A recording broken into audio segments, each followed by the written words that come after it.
learn about dilutions. There are two ways to make a solution in the lab. Okay, either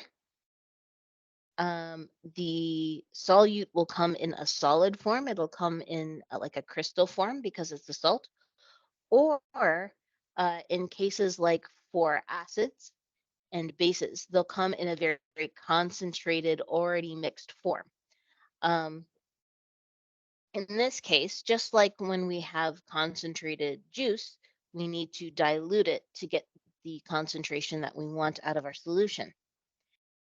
So let's read over the note.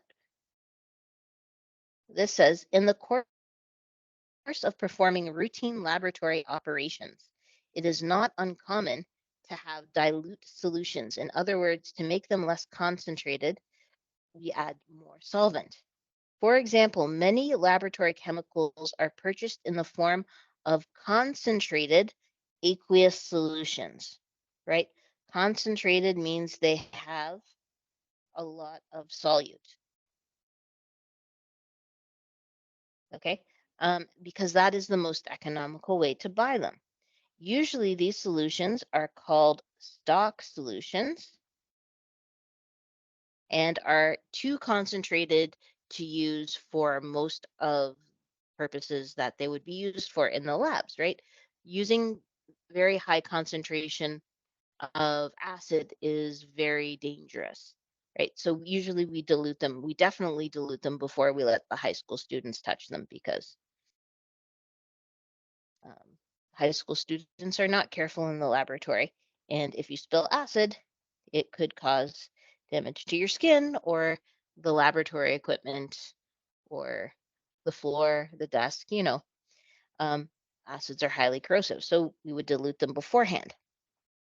The most important thing to remember is that when you are diluting um, solutions, you're only adding solvent. You're not adding more solution.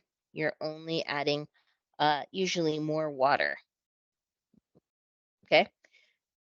You are not adding more solute when you dilute. Therefore, the moles of solute that you have before the dilution are the same as the moles of solute you have after the dilution. They're just added to more water, just like making juice from a can.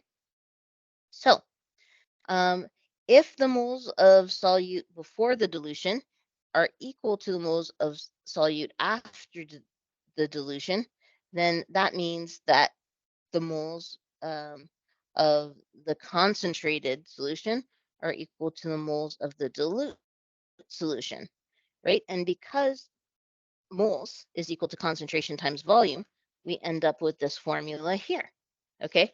And this volume says that the concentration of the concentrated or strong solution, right, the stock solution, times the volume of the um, stock solution that we need the uh, to make the solution that we're looking for is equal to the concentration of the dilute or weak solution times the volume of that solution. Okay, in order to prepare the solution, the volume must be exact, so a volumetric flask is used. We talked about the volumetric flask last time. So it says determine the volume of concentrated hydrochloric acid whose concentration is 6.0 moles per liter, right? So that's a concentration. Okay, but is it the concentrated or dilute concentration? This says the concentrated hydrochloric acid, right? So that's the concentration of the concentrated solution is 6.0 moles per liter. Needed to prepare 250 mils of a 1.0 moles per liter solution of hydrochloric acid. So this of a indicates that these two are part of the same solution, right? So these are both the dilute solution. Okay. So we have the volume of the dilute solution, which is 250 milliliters. And we have the concentration of the dilute solution, which is 1.0 moles per liter. Okay, so what we need to find out is how much volume of the concentrated solution we need. So we need the VC, right? So if we look at our formula up here, right, we have constant CC, we have CD, and we have VD. And what we need to do is we need to solve for VC. Okay. For those who don't know how to rearrange uh, equations, right? You can see that everything is multiplied in this equation. So when we're trying to find one, we'll take whatever's on the same side of it, and that will become division on the other side. So we'll have CDVD divided by CC.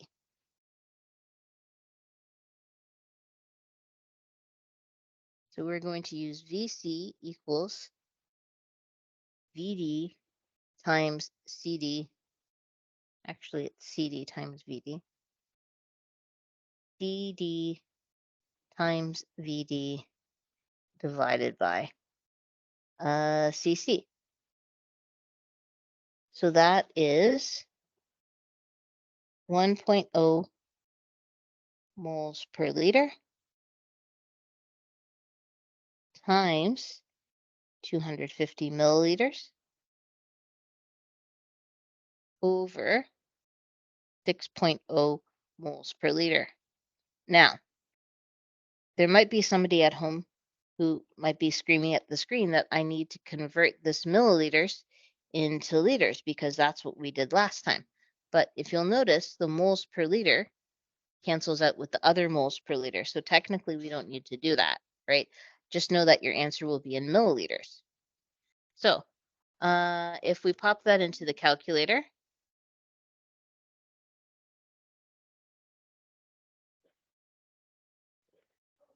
we will get 0.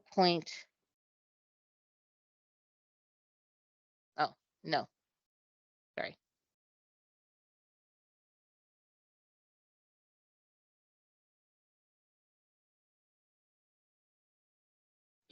There we go. 41.6666 milliliters.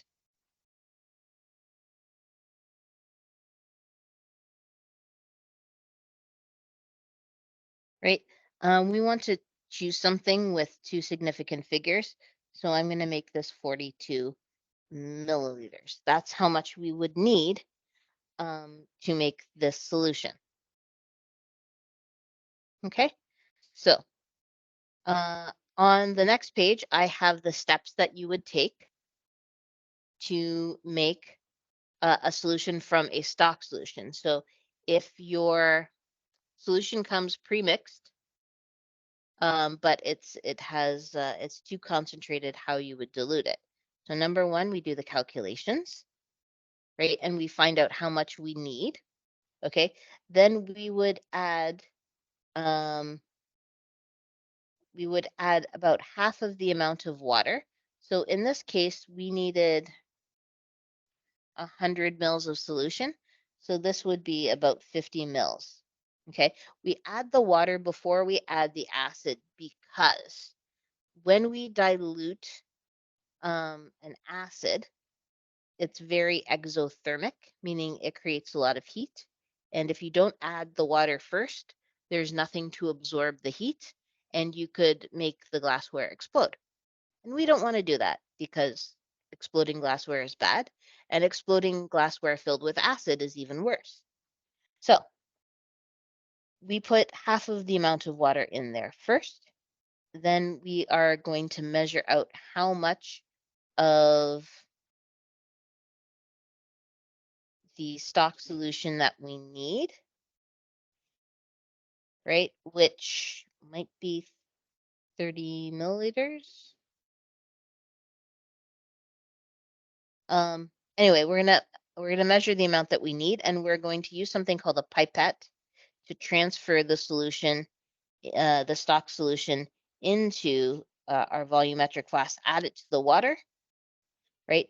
Mixing it slowly because, again, we don't want to generate too much heat. Okay. Then we're going to fill it up to the line.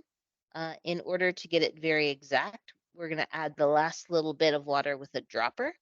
And then we're going to add a stopper so that it's sealed. And then we are going to turn it upside down to mix the solution, right? Slowly. We're not gonna shake it very quickly because remember, again, this generates heat. And if you generate too much heat, uh, your glassware can explode.